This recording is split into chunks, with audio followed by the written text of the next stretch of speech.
This is a Film Stories original podcast.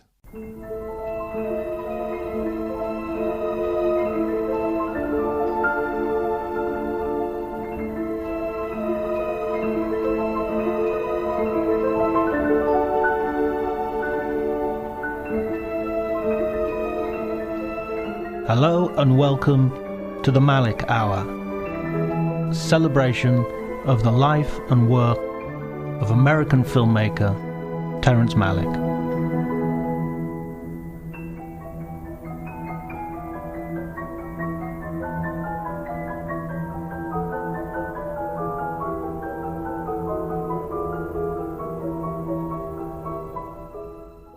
Hello everybody and welcome to the Malick Hour. This is the episode dedicated to the New World, and I'm delighted to have as my guest a close friend of mine and somebody who's been a companion on this Malick journey, Hugo Emerzail. Have I pronounced your name correctly, Hugo? Hugo Emerzail is all right. Oh, perfect. Wow. This is because our friendship was always based on first name terms. Exactly. Well, I'm happy to be here, John. Hugo is a Dutch journalist and writer and podcaster. We've met, I can't remember how many years ago. It must be 3 or 4 years ago at least. I think way longer, to be honest. I think it was 2019. Well, that's actually 5 years ago. Also not that long. With COVID in the middle, anybody I met pre-COVID, it feels like a decade ago by now. Exactly. Different life. Absolutely. And you wanted very specially to talk about the New World. So I'm kind of interested in why this was because I know you're a Malick fan generally,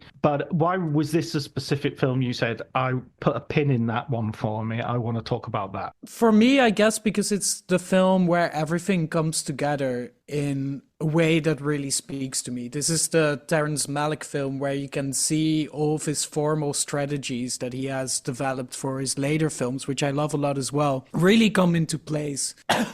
Simultaneously, for me, it's his most romantic film, his most melodramatic film. It's a film that always makes me cry at the end, just the final sequence of what is it, maybe 30, 20 minutes just always gets to me. There's a sense of awe and wonder that is in all of the cinema of Terrence Malick, but you feel it very acutely in this film, maybe because it presents such a huge clash, of course, between this relatively short-lived, almost paradise-like Eden conditions that our protagonists find are in, and the grim reality and the political underpinnings of that tie-in that all together. There's just such a sense of tragedy and melodrama that seeps through this film, in particular really gets to me. And then you have these natural landscapes, these wonderful locations, and the way that the camera treats it, the way that the music approaches it, the way that the sets are built. Well, I think we're already, summarizing this entire podcast episode, but all of these things together make this just such a magical film for me. And I remember seeing it for the first time when I was maybe 18. And it made a tremendous impact on me then, and I've rewatched it many times ever since. And every time I feel I grow along with the film, and my appreciation of the film is still only growing. I saw it a month ago again for maybe the 7th time or so. And again, I was crying at the end. One of the things I have to ask as well is, which have you seen all the different cuts? Because there are 3 extant cuts. I just wanted to ask you about that as well. I think I have, and maybe I have a kind of a contrarian take here, but I always really liked the theatrical cut because of its, let's say, density. I like it that these extended versions, they do linger more on certain characters or some natural phenomena in the landscape. But I did kind of like the cohesion of the theatrical cut a lot, because ultimately this is also a film where I'm very invested in the emotional and romantic relationship of the main characters of Christian Bale's and Colin Farrell's character, but also of the, let's say, plight of Pocahontas as she gets incorporated into this colonial regime almost of the British settlers. So everything where this plot kind of like really snaps into place, I'm also very interested in. So that's maybe why I prefer the theatrical cut still. So just to give everybody the background, the first cut of the film was premiered before New Year to give it a sort of Oscar possibility of an Oscar run. And it was premiered on the basis that New Line, who had produced the film, they wanted cuts. So you can have this premiere with your cut, but we're going to go back in the editing suite and we're going to cut 15 minutes out or 20 minutes out or whatever it was. That then produced. Mark let me get his name correct. Mark Yoshikawa, one of the four editors on the film, he tells a story of how he was at the premiere of the film and everybody was saying this film is perfect, don't touch a frame, it's just absolutely perfect. And he had been sitting in the premiere writing notes about what he thinks can go for the 15 minutes that he's going to pull out of the film ultimately, with Malick's full cooperation, and he has a full say on this. Then that subsequent cut is the theatrical cut that we were talking about, and it's the one I've seen most recently. I watched it last night in preparation for this podcast.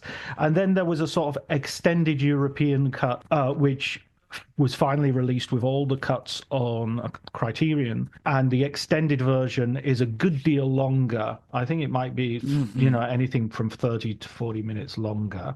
It includes title cards a la Barry Lyndon, and feels more novelistic in a way.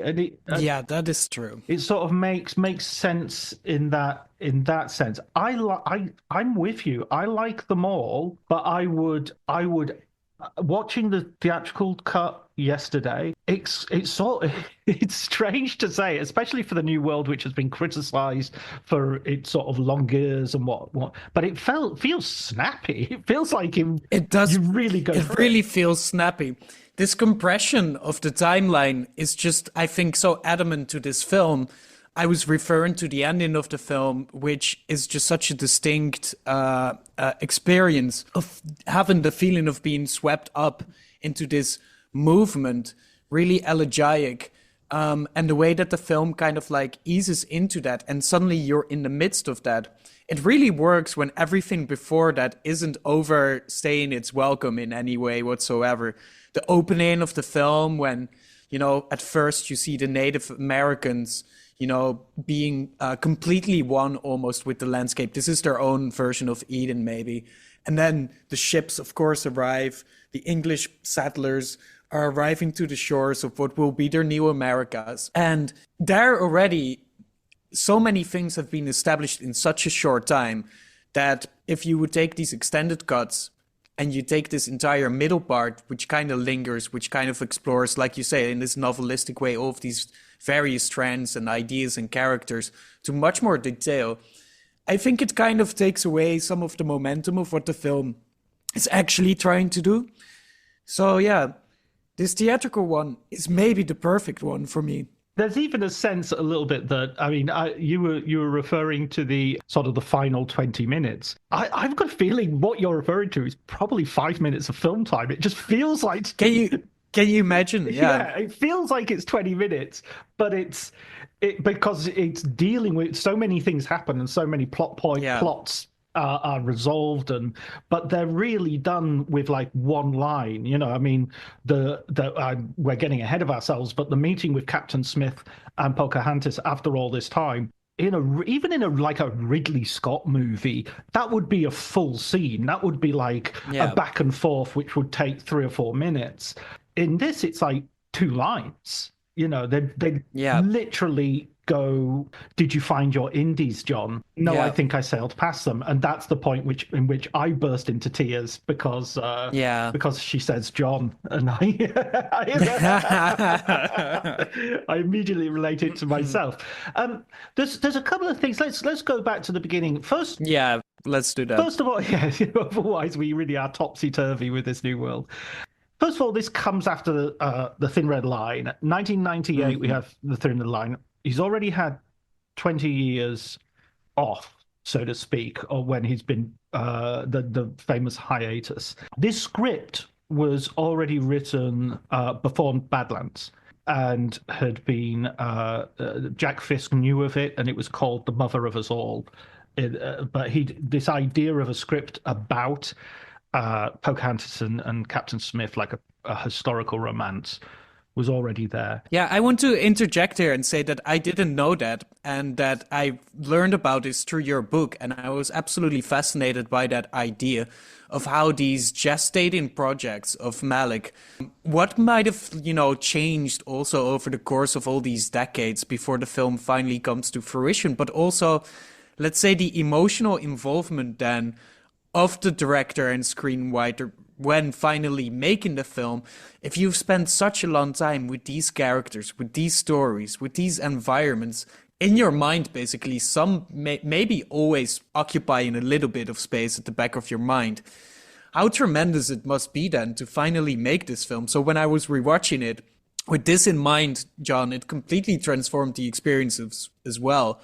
We're talking a lot now about Megalopolis and Francis Ford Coppola and this film that he was walking around with for 40 years as well, if not longer maybe. But it's just absolutely insane to realize that this was a film that he wanted to make for such a long time, and then he finally managed to do it. It's really interesting as well if you sort of compare it. That means that in the chronology of his filmmaking career, this doesn't necessarily come after Thin Red Line. It actually could come before Days of Heaven. So Days of Heaven and this film kind of have these similarities in which they're sort of star-crossed lovers, Exactly. If he made this before Thin Red Line, for instance, you would see a continuation, which was, this is an American story set in America about the origins of America, and as a European imperial sort of project as well, if you want to put it in those ways. And that's kind of what he's been doing all along in his career. If you go Badlands, Days of Heaven, The New World, he's been making films about lovers against his very distinct historical context, the 50s, the beginning of the 20th century, and then the beginning of Jamestown and Virginia. Plus, if you take all of the three of these romances, all three of them ultimately end up to be founded on some kind of lie as the romantic organizing principle that at first brings these lovers potentially more together, but eventually also tears them apart. I mean, obviously in Badlands, you have Kit who kind of like takes his lover on the run and basically creates a false sense of safety for her that she has to ease into. Then you have in Days of Heaven, of course, this whole conceit, this plot to pretend to be brother and sister so these two lovers can easily like mingle into this farm environment and approach also the farm, the main farmer and try to acquire his wealth. And then here in this film, you have Captain Smith who has to go on with his colonial project and basically creates a false narrative that he has died overseas so that Pocahontas will not wait for him. It's very interesting how all these three films have that similar dynamic between a man and a woman and between basically the man creating the story about basically life and the world that this woman then has to almost reside in, almost by force. Very sad. Yeah, it's a marvelous way of looking at that, Hugo. I think that's a really interesting way of looking at it because Malick is often seen as this sort of misty-eyed sort of guy who's looking at clouds and birds and stuff. But even here, it's a very sort of hard-eyed look at the world where romantic love is often grounded or betrayed by some sort of property-based self-destruction. I mean, like, exactly. Even into the Ben Affleck film with Olga Kurylenko, there's this sense that they're constantly moving houses. They're constantly in these sterile new American houses that can't contain her as this European spirit of sometimes kind of obvious mental health issues and other times, just wild life. Yeah, exactly. No, and this is also, now I'm just showering you with compliments, but if there's one thing that I really took away of the book, John, it is this sense of groundedness that is actually so incredibly present in all of Malick's films. How it relates to his own biography, how it relates to his outlook on life, how many of the plot points or storylines or let's say moods and sentiments in the films are steeped in, like you say, practical realities. This is so fascinating to me. And then if we apply it immediately now to the New World, where you have, let's say, this political economic reality that is constantly interjecting what could have been one of the most beautiful, romances in the history of mankind. At least as it is presented in this film, because obviously historians have had, let's say, dissenting out views on what the relationship between Captain Smith and Pocahontas was. But he chose to show it as a romance so that it could be broken up by these political economic realities that are constantly in the way, that are constantly fighting for your intention, that are basically pulling on your sleeve, like gnawing almost at the foundation of what makes the film so beautiful. And that's also a very jarring viewing experience. Like, for instance, in the New World, when Captain Smith, for the first time, is completely immersed in this Native American tribe, but then is also forced back into a new exile, back into the settlement that he had left.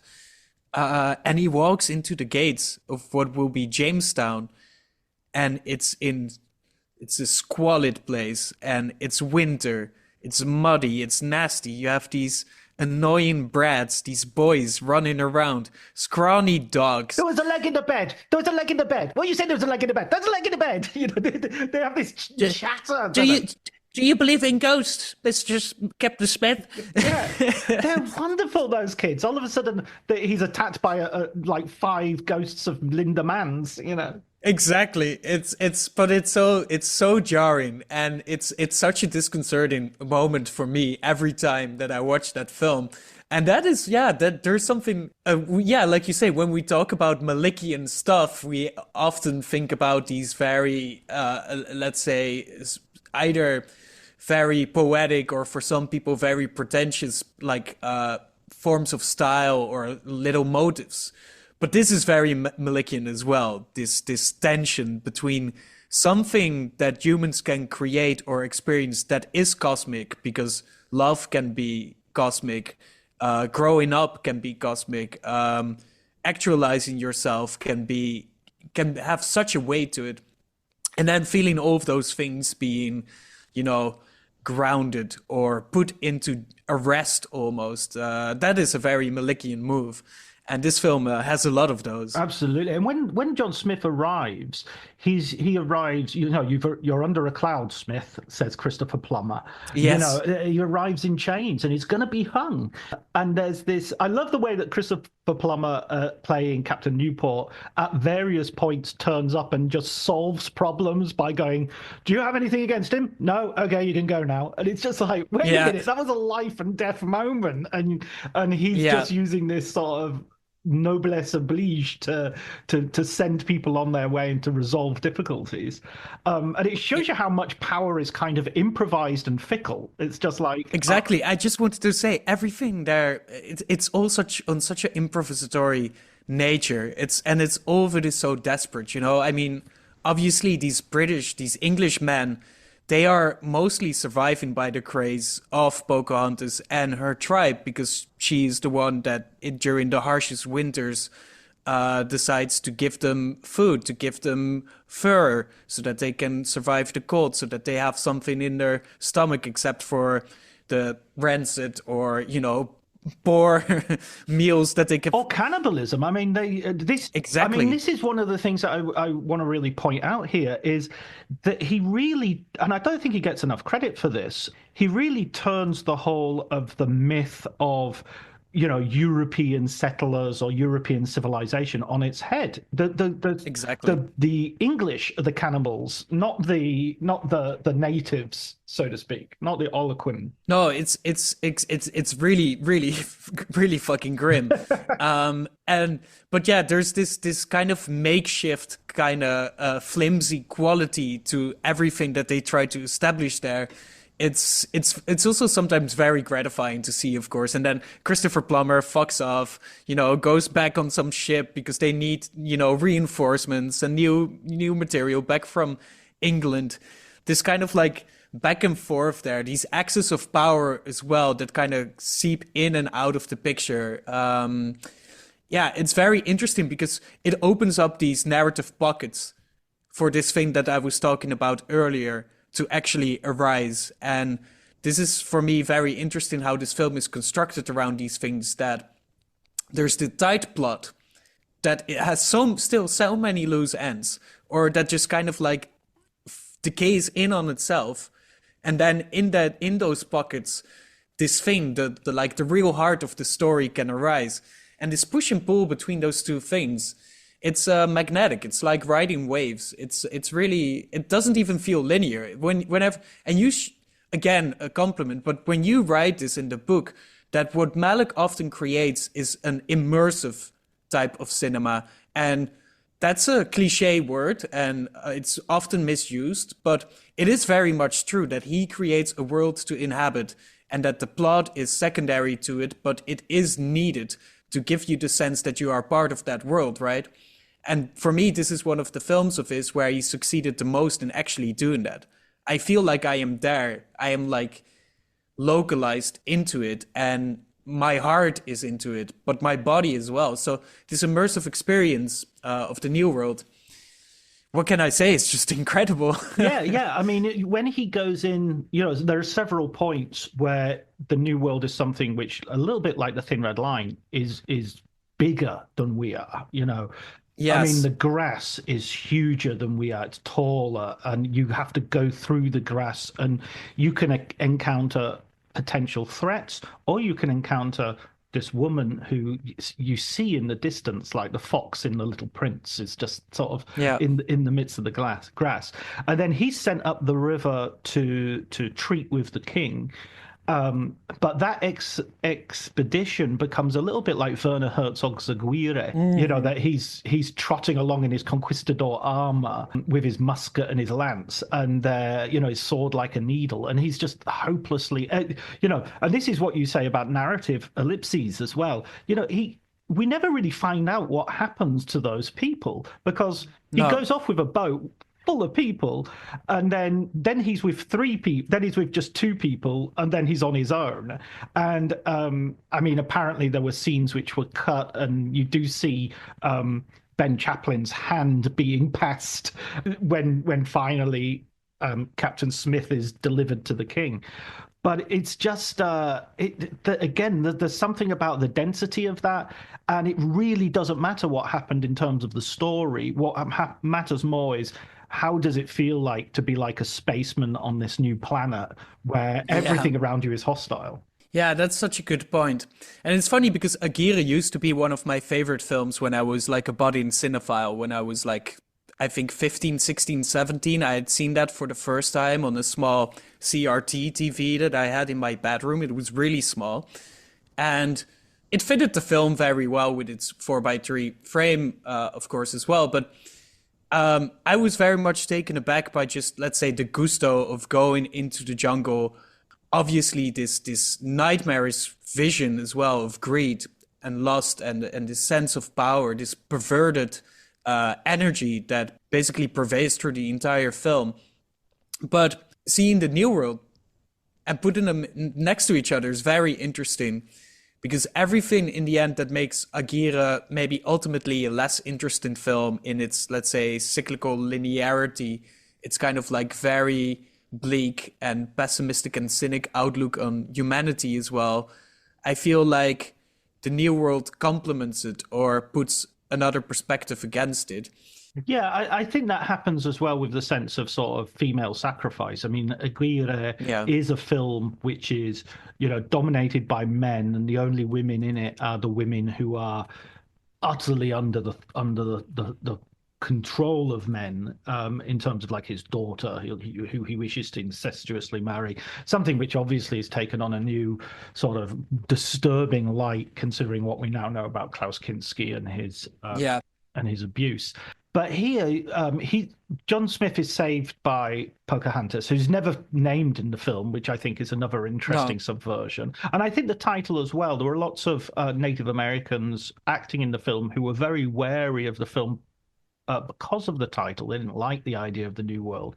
But I think the film, by the end of it, there's a very good argument for looking at the New World being England as seen through Pocahontas's eyes Yes. rather than Exactly. America. No, this is such a beautiful shift in the film as well, where, actually there's multiple shifts going on in this film that are very significant. Obviously, at first we feel like Colin Farrell's Captain John Smith is the protagonist of the film, and that we will experience this immersive world, this cinematic immersive world, mostly through his eyes. Then he meets Pocahontas, and it feels like we are gazing at this romance also through his heart, as if our heart is beating on behalf of his for her. But then when he has to sail off again on a new expedition, it is suddenly Pocahontas, who's played by Koreanka Kielker. Is that the right way to pronounce it? I'm not going to dare to correct you, but yes, Koranka Kilka, I think is right.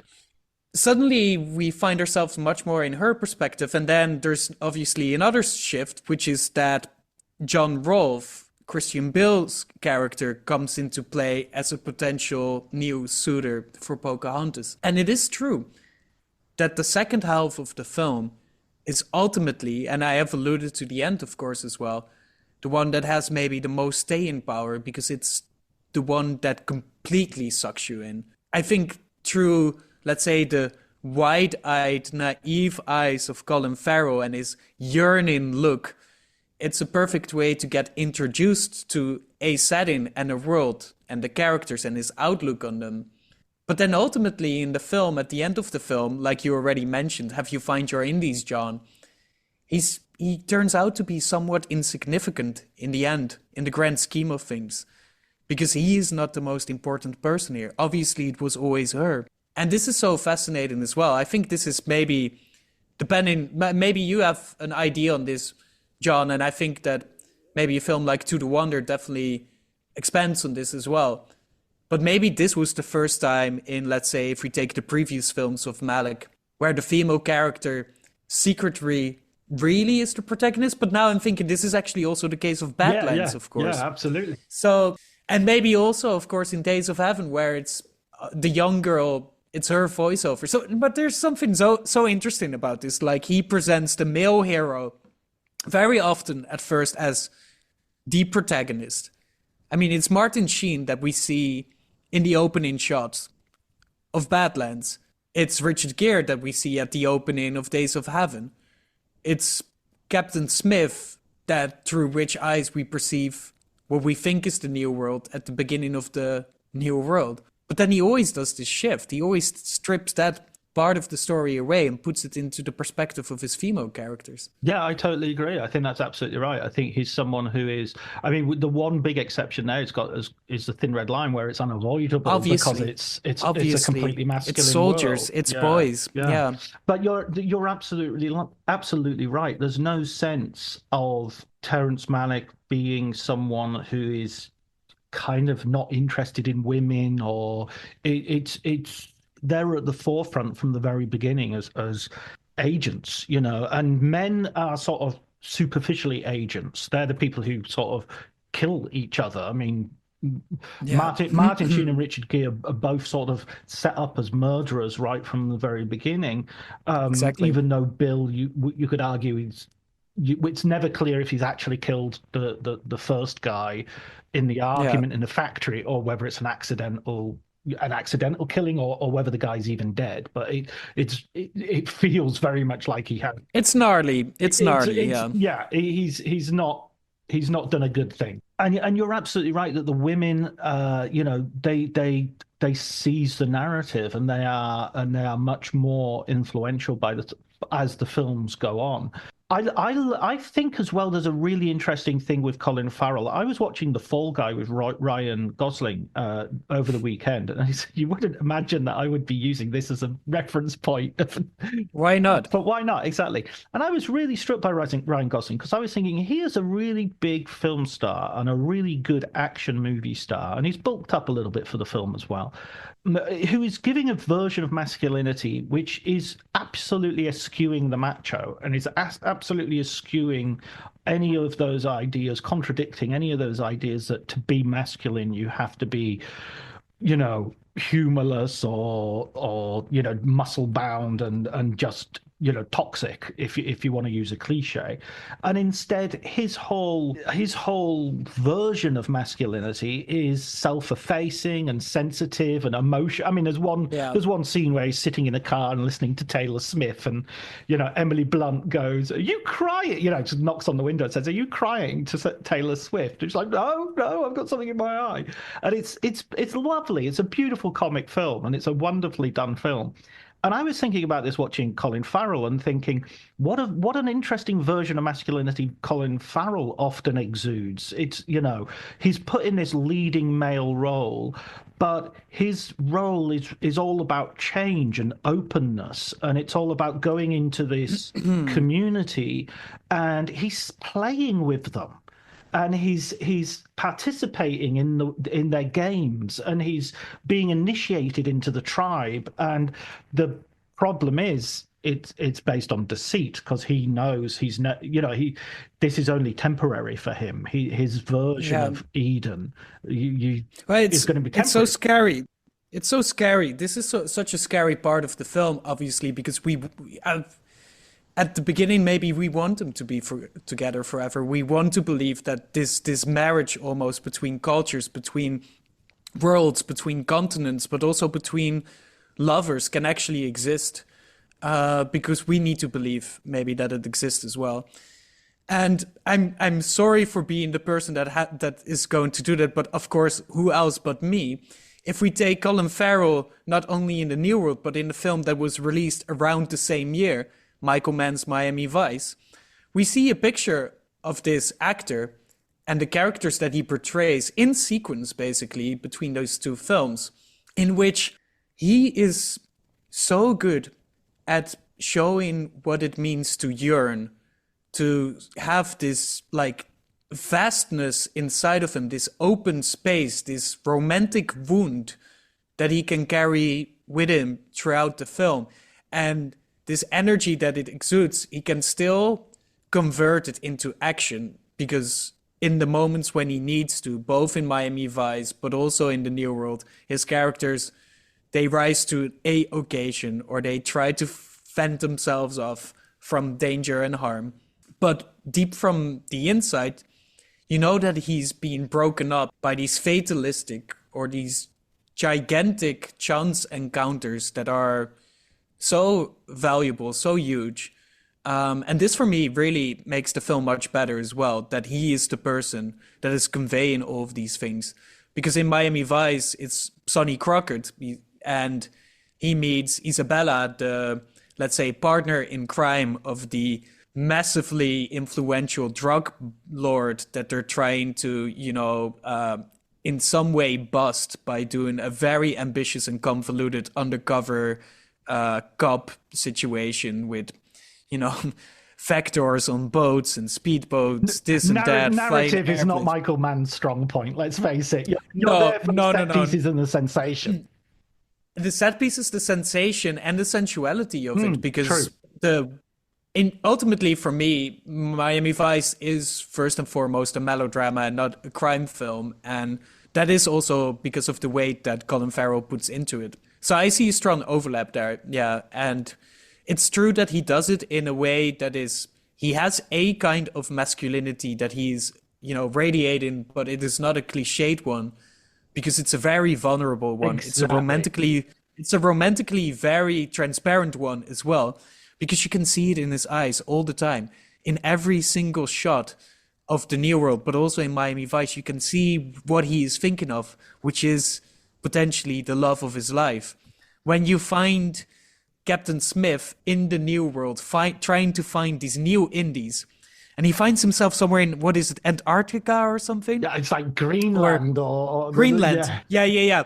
He finds himself on the shores of some very icy, beach. And he's looking around, and obviously you see the disappointment of let's say, his failed quest, his failed expedition.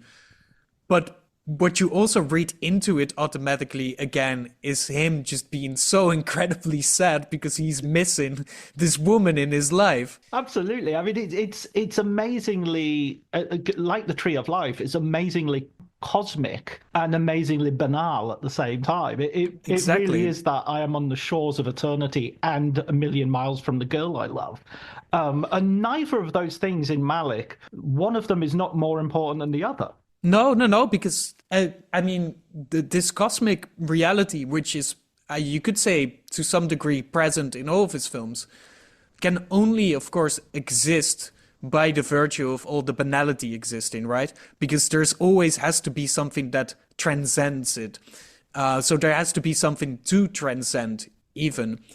But basically, you also, again, then need maybe that banality to bring it down, because if we're only, like you said, if we're only with our heads in the clouds, then what shape can the film have? How do you even construct it? And you see that this is a thing that obviously Malick had challenges with when he was constructing Voyage of Time, which is a film that has, let's say, almost no banality in it, but in that process also sometimes feels more shapeless or weightless than many of his other films.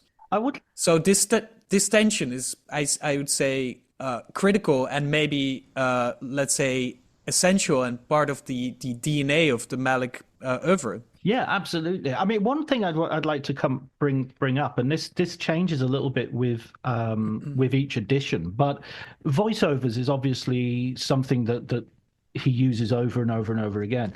In this version, it's an interesting departure because he uses like Captain Smith's own writing for his thing. So if you listen to the voiceovers where Colin Farrell is speaking, he's speaking this sort of diarist tongue, and when he's talking about this is a land where no man need go hungry, where we can all there's a political idea of America there, a democratic idea in this aspirational ideological construct almost. Absolutely.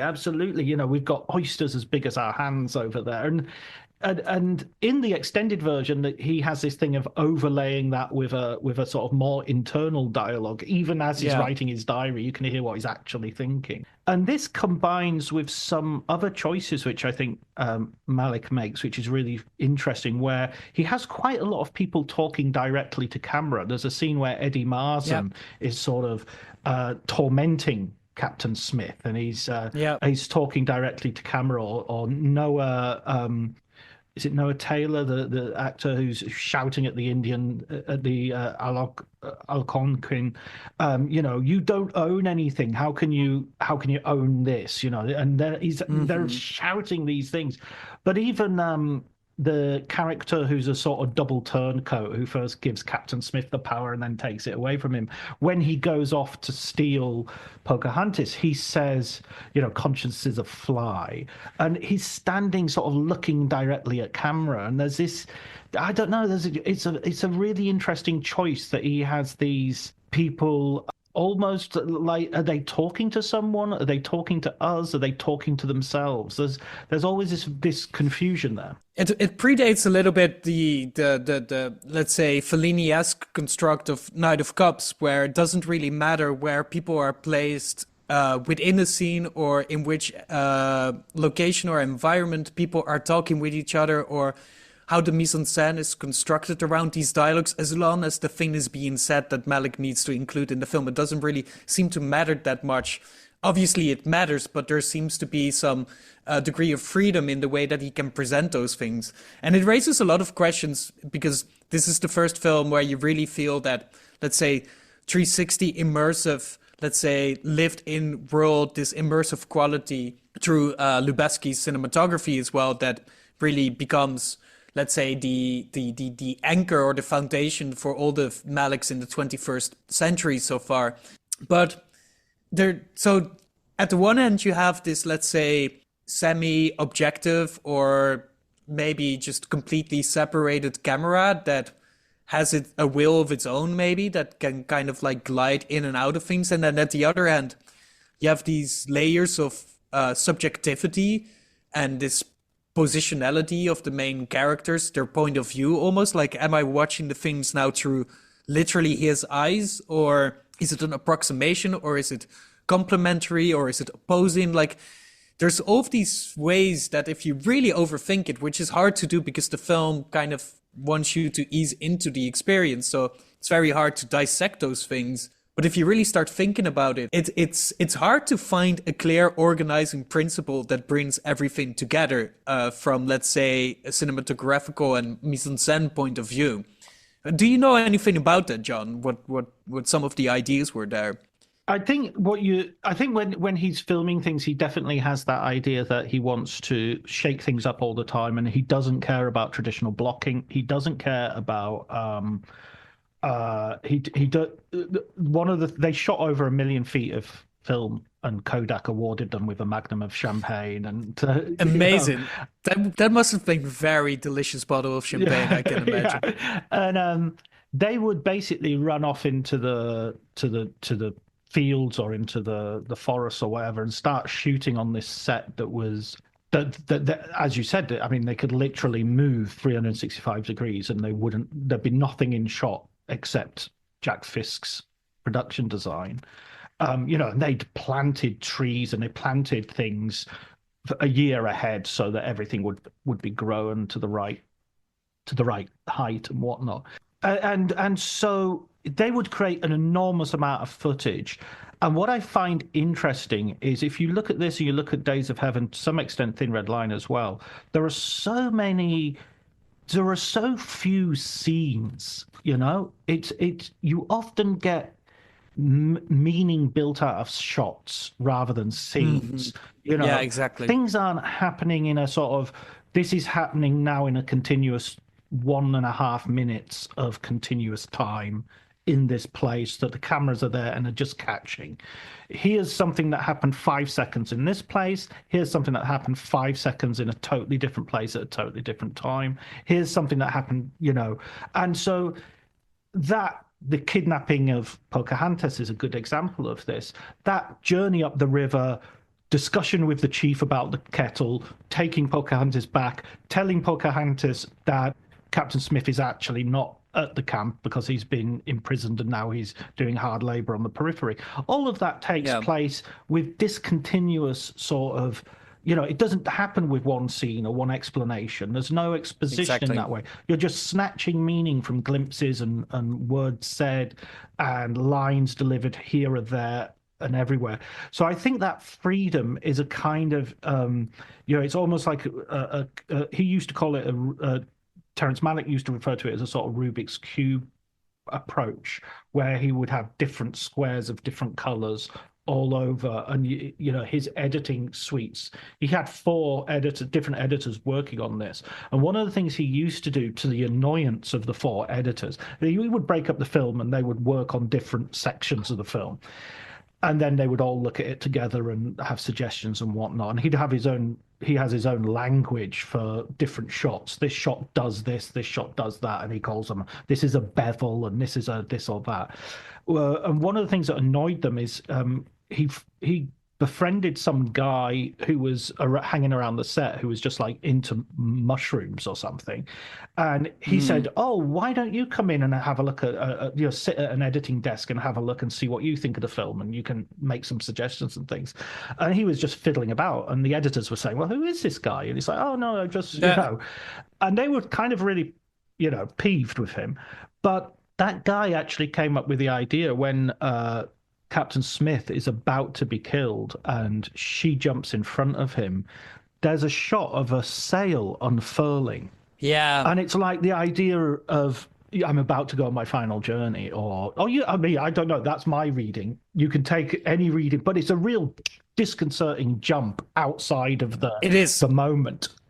And you mention it, and I immediately experienced like the haptic, the sensual quality of seeing that shot. You know, it's like it's such a tiny thing, but it stands out so clearly, so specifically. And there's many of those little moments, these little cutaways, these weird focuses on things that it's hard to piece them all back together, but and completely explain what the reason is for them to be there, except for giving you this experience, for giving you that feeling, And that you can actually think about that. and that was this suggestion by this guy who was a completely outsider, had nothing to do with the film and all the rest of it. Was certainly not a trained editor or anything. Amazing. And so that's a sort of freedom. There's another scene in which there's lightning, and you can see sort of the Koryanka Kilka sort of almost turning to the camera to go, "Whoa, did you guys see that?" And that's in there as well. There's a scene where she is with Christian Bale, and they're sort of planting stuff in the mud. And the day they were shooting this, she was very ill. And she falls over, and if you watch it closely, she's actually out. I mean, she doesn't just fall over; she's kind of lost consciousness. And then Christian Bale can't stop laughing, and he picks her up, puts her over her shoulder, and carries her around. All of that was just totally what was happening to the actress. It wasn't really a rehearsed scene or anything like that. They were just like, "You guys work in this field, and we'll film you." But that stays in the film because it's natural, because it's accidental, because it has that flavor of accident to it. And what do you want when you're filming people who are supposed to be going about their daily life and daily work on a farm? You want to see them, nothing dramatic happens, you know? They're just planting stuff and getting water from the well, and so you have this sort of non-dramatic accidental nature to the film, which, even though we're watching sort of what a foundational myth of the creation of America, so to speak. That's amazing. That's such a good story. Yeah, I love those bits. It feels lived in, it feels texturally rich, it feels genuine, and you need that. You need those things to actually accept this vision, this idea that Malick has about humanity, about this potential of people to actually transcend themselves, to actually find something within our planet's ecosystem that is cosmic, that is bigger than anything that we actually know. So you need these snippets to actually accept this outlook on life, which is so beautiful and so grand and so, for me, also very precious. It's like I really can use Malick films very often as a way to mirror things of the way that I look at life, the way that I look at humanity, the way that I see the entirety of the world, which is very hard to do. So I put trust in him in these things as well. And I think these are the little things that that make him deserve that trust, that are ways for him to earn that from you. Yeah, no, absolutely. It's very interesting. I mean, I'm really interested in what you say about the second half of the film, and I want to sort of come back into that now that we're talking about Rolf. We see her grief as well about hearing, and when we work out instantly, we see the cruelty of that lie that he's sort of done out of. I mean, he's not doing it out of wickedness on his part. He thinks she's a young girl, she'll get over me, It's patronizing. He's basically taken away her agency to deal with his departure in a way that is real, and also constructs a version of himself that is literally bigger than life. So it's also very petty, and it comes from a place probably of insecurity, because his death will always be bigger than the fact that he is alive. It's the permanent loss. And by conveying that, maybe he also knows that he will be inside of her heart forever, because he knows that she's going to be inside of his heart forever. And that's nasty. That's, very toxic. And then, like you said, then you see her grief and you process things through her eyes much more clearly. Again, some great shots of this kind of like semi-subjectivity where it feels like you're really into the point of view of Pocahontas with her, let's say, British lady, her mentor, her teacher, in the ways of how you go about being British, this coquettish kind of, wearing dresses, working on your handwriting, your penmanship, all these things, while being profoundly sad. And constantly also this push and pull for her between the old ways and incorporating the new ones. And then, exactly like you mentioned, that is obviously where the title comes in. This is the new world. This is a new reality that's being enforced on her. And she's so vulnerable. She's so broken. She's so sad. She doesn't even know how to resist it anymore. Yeah, I think there's also, it really challenges our view of, it doesn't create a simple binary between, way of life for the Native Americans good, like Dances with Wolves does. Dances with Wolves is like, Americans, the cavalry and civilization and everything becomes bad, and every way the Native American life is portrayed is positive.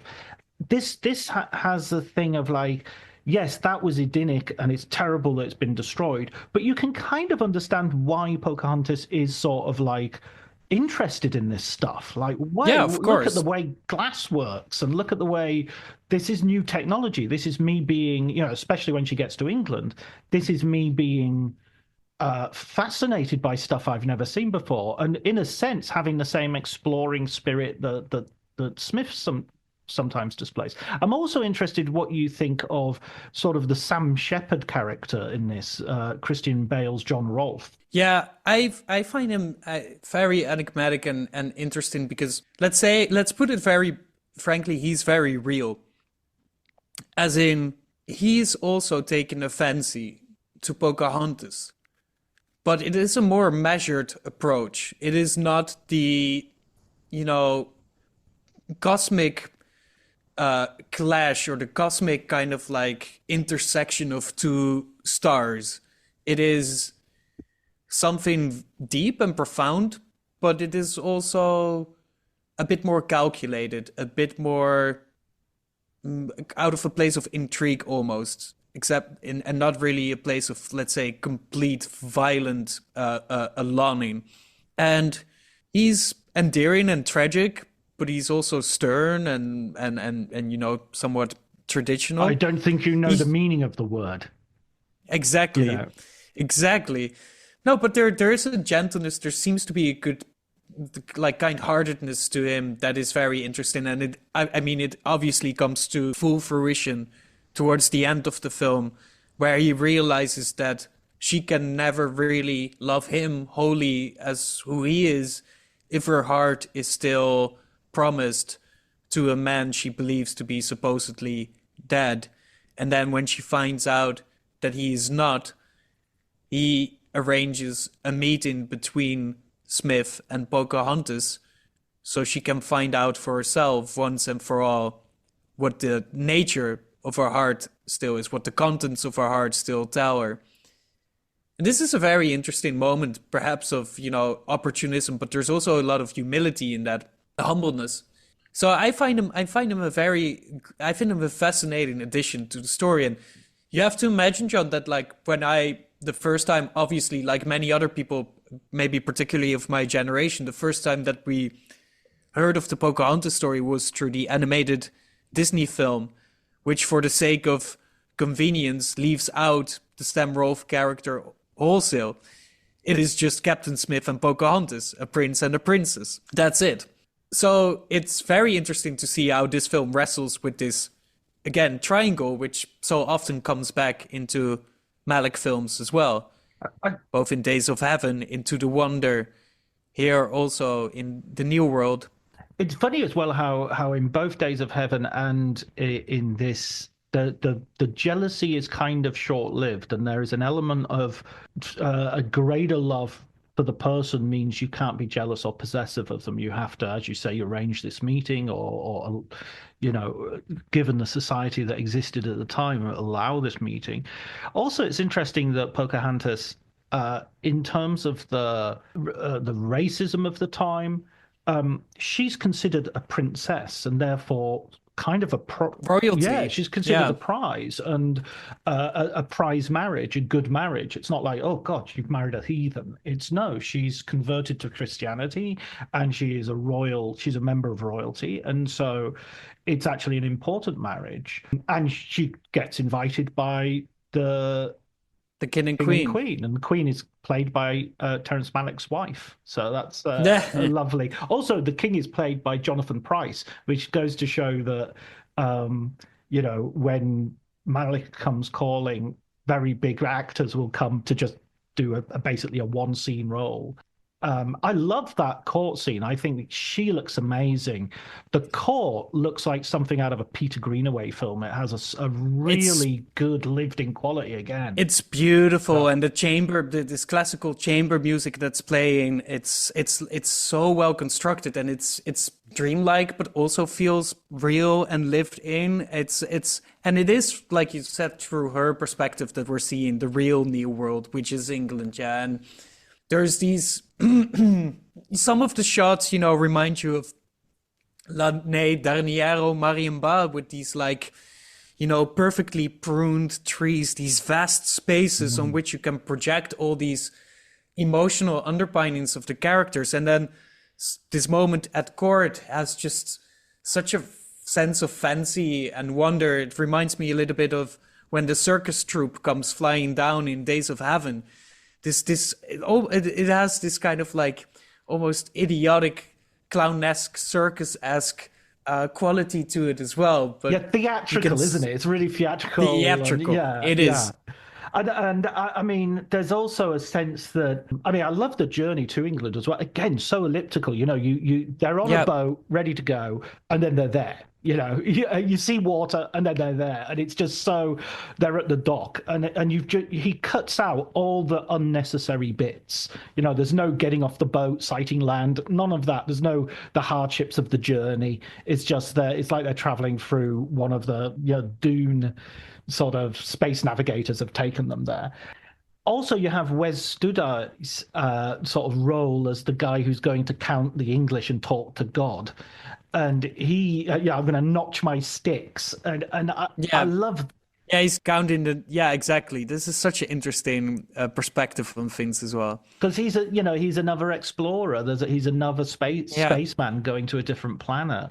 I wanted to ask you one other thing. Is the music in this film is really interestingly sort of achronical, is that the right word? Anachronistic, I guess. Achronistic, yeah. Yeah, of course, because it opens, of course, with the overture of Der Nibelunge of Wagner, which is, when I was, showing this friends as like a late teenager, when I was showing it to friends, I often showed the opening and would discuss as well that it is such a genius pick, because obviously we know the let's say the aura, the reputation of Wagner, and we know Der Nibelunge also as a complementary piece to the Nazi ideology and the way that this music is being incorporated into this world philosophy, this mindset that they have constructed for themselves through National Socialistic ideology. And the interesting thing is that it opens with such a pristine sense of wonder. If you would play this piece and you've never seen the film, you don't know anything about the piece either, it feels like a beginning. It feels like something arriving on the shore of a thing, right? It feels like the opening and the encounter of a thing, like a proper overture, of course, has to be. The point basically where that piece stops in the film is also the point where it becomes truly Wagnerian in its kind of like how we now associate it with these fascist qualities. So it's this exact right fragment that basically says everything. A new world, a new era, ships coming to the shore, lovers going to meet. All of it is already encapsulated in the music. And what I found very interesting, John, in your book is to read that the composer of the film was Howard Shore, right? No, he's James Horner. James Horner, yeah. That he was very frustrated with this process of composing this film, because Malick was basically just using all of these other pieces, achronistic pieces that had nothing to do with his individual score. And that if you would find the soundtrack album of The New World, you will find that it doesn't resemble at all what you listen to in the film in itself, because Horner's score is not that prominent in the film in itself, because there's a lot of, let's say, more canonical classical music in there. I find it genius, and I find it very beautiful, and I think it contributes to this dreamlike, intoxicating logic that the film has to project you into, so that you can transcend all of its borders together with these lovers, which is so essential, because then that, of course, also brings us ultimately to the end, which is, I would say, if I would take it like minute by minute, and maybe you're right, John, that it is much more compressed in time than you actually might think, because it feels so vast. But if you take this 5 or 7 minutes, or in my experience, it feels like 20, maybe the best sequence ever put to film, for me at least, the one that I would like to revisit the most in my life, at least, that's for sure. It's so tragic, and it's so well done, and yet it's also, it doesn't lean into the tragicness. There's an element, a very prominent element of joy to it. I'm thinking you lead into Rebecca's death with her playing, with her child. Yeah, exactly. And then again, the first time I and this has got to be one of those things I'm going to have to avoid doing, is rewatching Malick films and thinking, oh God, I could have put that in a future edition maybe. But I realized that the end of this film is very much paired with the end of To the Wonder, where Olga Kurylenko wakes up in a field and you don't know where she is or what, and she's sort of moving towards the light and then turns around and a light shines on her face. And my reading of that, and according to the script, and according to life, this is what actually happened. She's dead, and this is her in the afterlife. And that you have the same sense.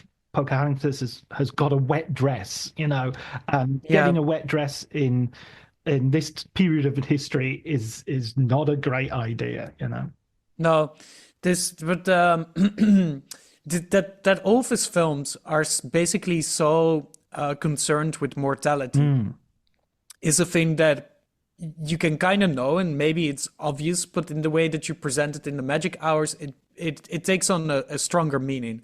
It becomes a much more integral aspect, foundational aspect almost of his cinema.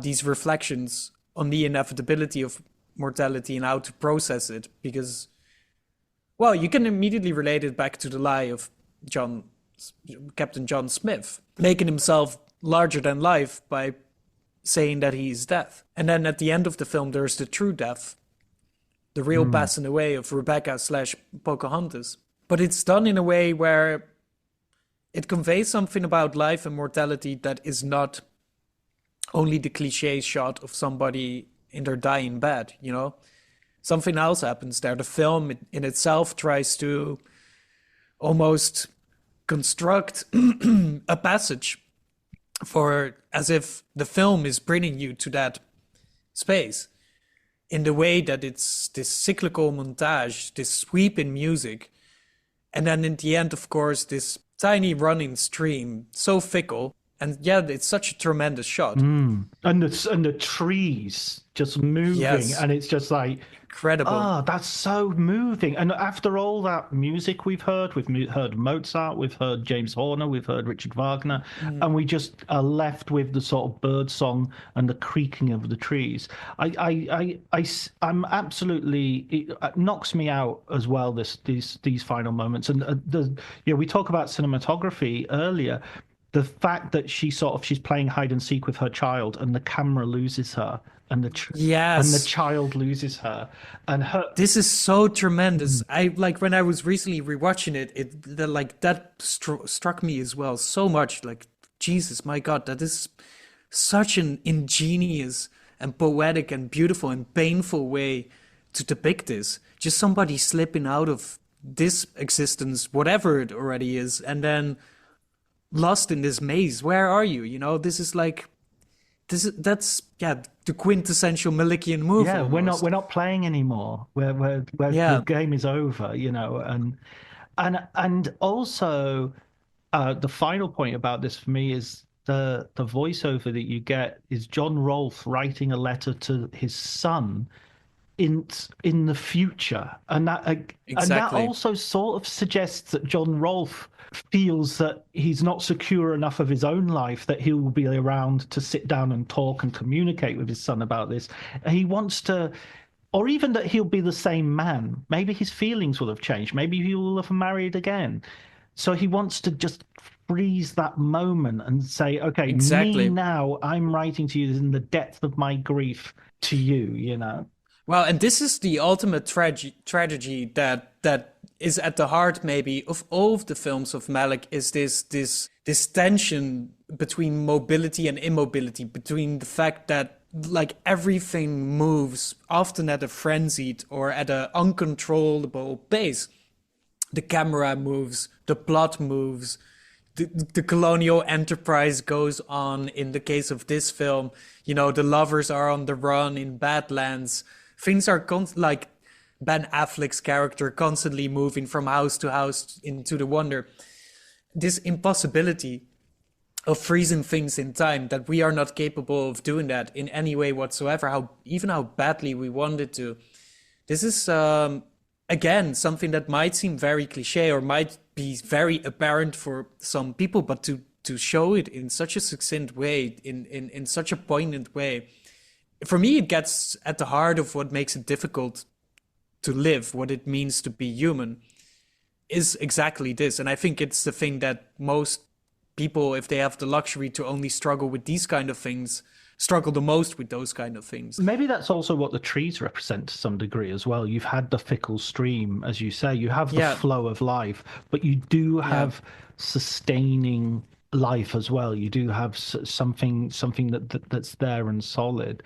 Yeah, there's you know, there's a pantheism to this, and there's a symbolism, and there's an idea. I mean, I can watch this as an atheist and feel that it's much bigger than me, and that life is much bigger than me as an individual, and feel the tragedy of that, but also the beauty and joy of it as well.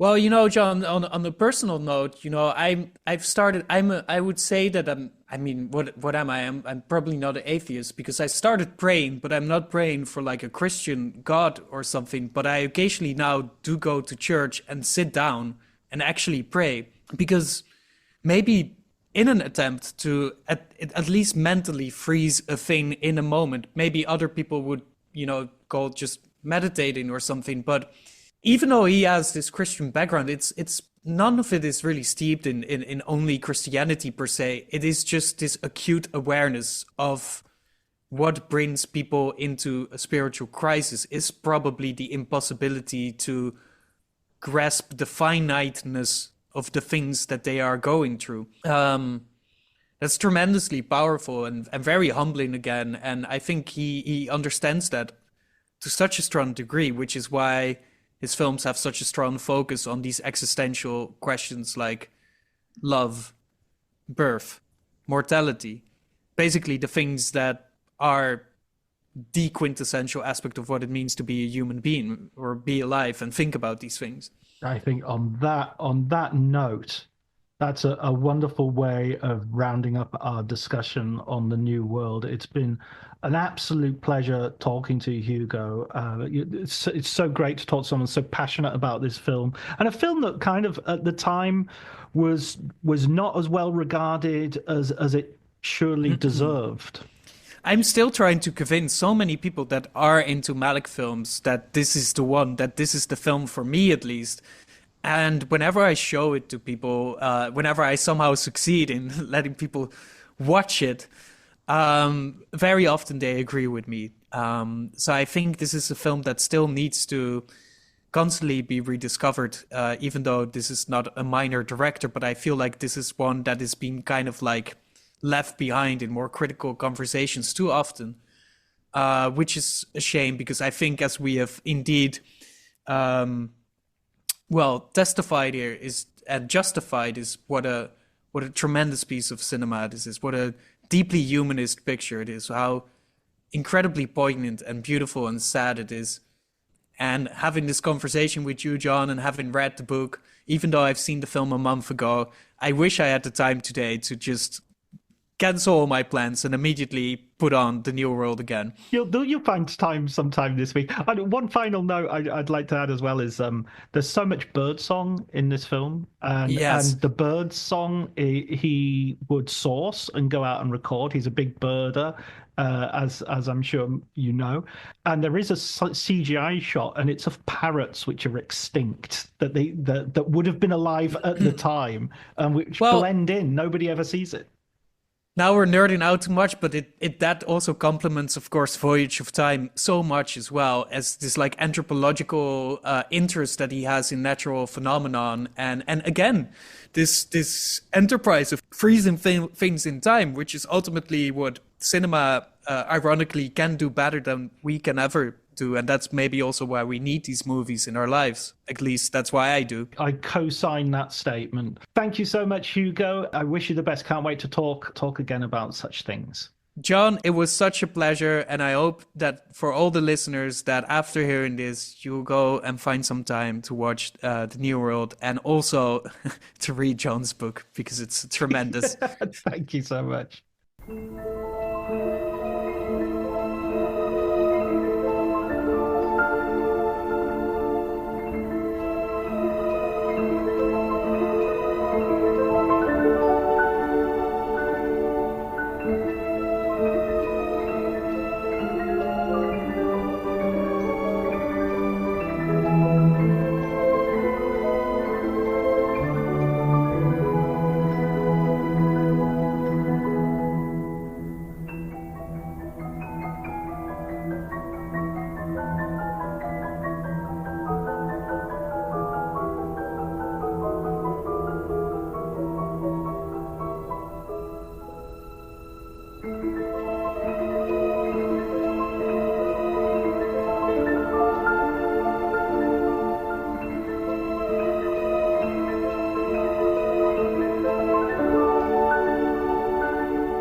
Thank you.